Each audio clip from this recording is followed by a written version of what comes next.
Fazer em um dia muito quente. Uma boa pedida é ir para o cinema, de preferência com ar-condicionado no ponto, e escolher um bom filme. Aí lá para o fim do dia, de repente curtir um pôr do sol. Aqui no Rio, uma boa dica é o Arpoador, que é um local imortalizado por Cazuza e a turma dos anos 80. E hoje eu estou indo dar uma carona para uma garota que é da geração 00, mas propôs justamente esse circuito, cinema e depois pôr do sol.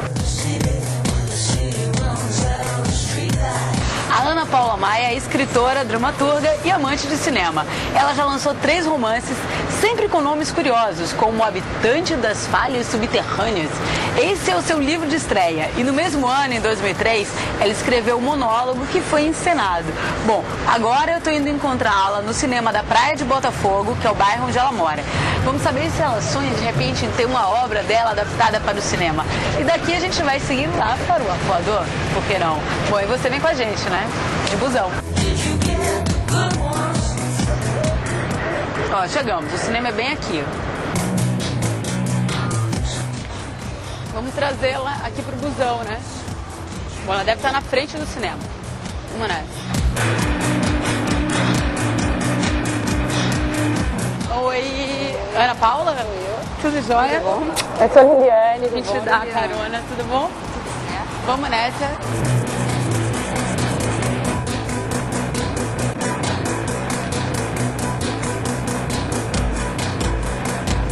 Ana, eu vim num caminho super curiosa, porque o título dos seus livros são muito interessantes. Você trouxe eles aí? Trouxe. Ah, me mostra.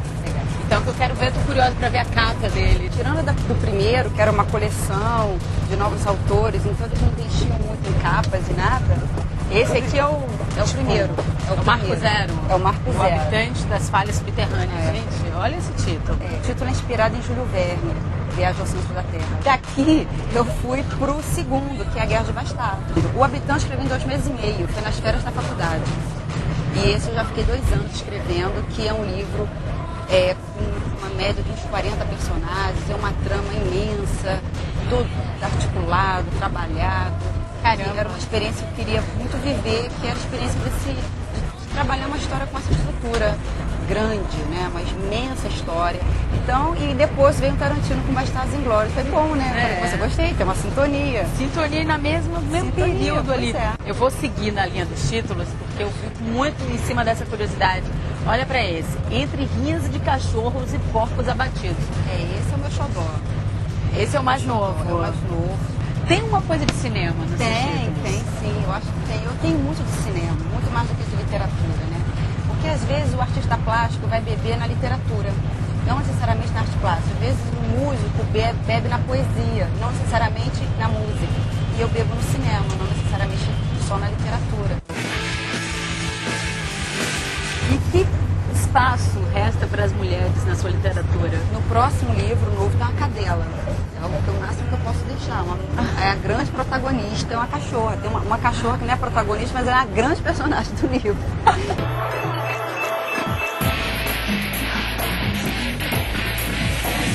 Você escreve quantas horas por dia? Pouquinho. Não consigo escrever mais do que 1h30, às vezes 40 minutos é o suficiente. Então qual o segredo? É foco? É foco. Também é complicado porque você não consegue fazer outra... Não consigo sair muito naquele período, né? Eu saio pouco. Ninguém me vê muito pela cidade, mas não. Por que? Se você só escreve 1h30 por dia? Explica. Eu escrevo 1h30 por dia, mas o resto do tempo eu estou maturando a história em mim. É uma energia que eu perco quando se eu sair e for passear, eu perco essa energia, dispersa. Eu não posso dispersar, até porque os livros não são sobre a minha vida. São livros que eu tenho que ir para um mundo muito diferente. E eu vivo lá durante um tempo. São histórias inventadas. São histórias inventadas de um mundo muito diferente dos meus. Né? Então, para a gente não se dispersar, me conta por que esse é o xodó. Esse é o xodó porque esse livro nasceu um personagem chamado Edgar Wilson. O Edgar Wilson, um abatedor de porcos. E aqui eu conto a fase justamente dele abatendo porcos. E a segunda novela, que se chama O Trabalho Sujo dos Outros, é sobre um lixeiro, um coletor de lixo. Então a história desse sujeito, um desentupidor de esgoto, que é o primo dele, e um operador de britadeira que se chama Alain Delon. Eu gosto de dar uns nomes, assim, às vezes glamurosos para pessoas com uma profissão tão pesada. Roots, sabe? Então, o cara quebra asfalto o dia inteiro, não o dia inteiro, mas umas 6 horas por dia. Essas duas novelas, elas se cruzam. A segunda cruza com a primeira. E o que caracteriza uma novela? A novela tem esse problema, né? Até quando você vai ler uma definição numa gramática, é complicado entender. Porque o seu olhar é que define mais.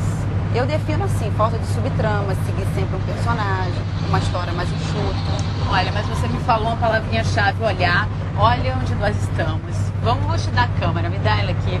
Que eu quero o teu olhar. Você disse que adora cinema. Olha, essa PD é super fácil de operar. Apesar de gostar de uma literatura subterrânea, eu gosto pra lá. Fica ali na janela que vai te facilitar. Pena que não dá pra filmar a brisa, né? Pena que não dá pra filmar a brisa. A brisa é maravilhosa. E nem o cheiro da marisia.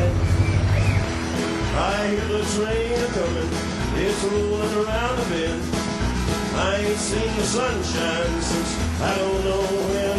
I'm stuck in Folsom Prison, and time keeps dragging on. Tem uma unidade, né? Eu também criei uma cidade fictícia, que esses dois livros se desenrolam nessa cidade fictícia que só aparece no quarto. Que eu falo qual é o lugar e tudo. Tem determinados assuntos que a melhor coisa é você criar um lugar para desenrolar a sua ficção. Porque a ficção às vezes não cabe aqui nessa praia, sabe? Aqui são personagem principal, tanto aqui quanto aqui, que é um garoto, masculinos, né? Todos são masculinos. Eu só escrevo na primeira pessoa masculina. Por que isso? Não sei, faço a menor ideia. Deve ser porque talvez influência da própria literatura, produzida por homens, o cinema, não sei. E que espaço resta para as mulheres na sua literatura? No próximo livro, novo, tem uma cadela. É o máximo que eu posso deixar. É a grande protagonista, é uma cachorra. Tem uma cachorra que não é protagonista, mas é a grande personagem do livro.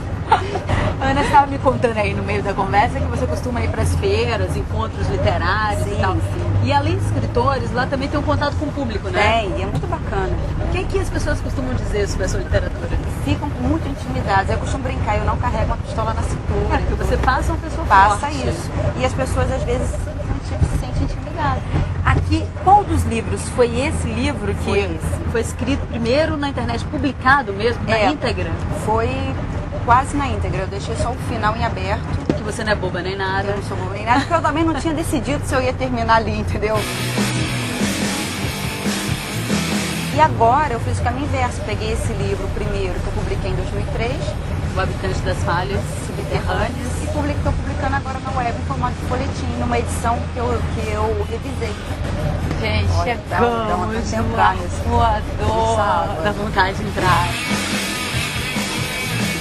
Vamos passear. Olha o que ela trouxe na mão.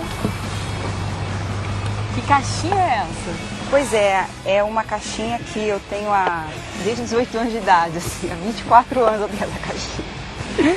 E tá inteira, impressionante. Mas é um porta-treco. De quê? Porta-treco? Porta-treco. Uma caixinha dos sonhos. Não, uma caixinha de qualquer coisa. Eu guardo qualquer coisa. Esvaziei. Qualquer coisa? Qualquer coisa. A gente pode botar o sol aqui dentro. Pode botar o sol. Pode botar a brisa. Sim.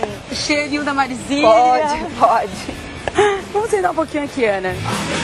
Eu lembrei que os seus livros, eles foram lançados em um trailer no cinema, Sim, né? os dois. Que incrível. A Guerra dos Bastardos, em 2007.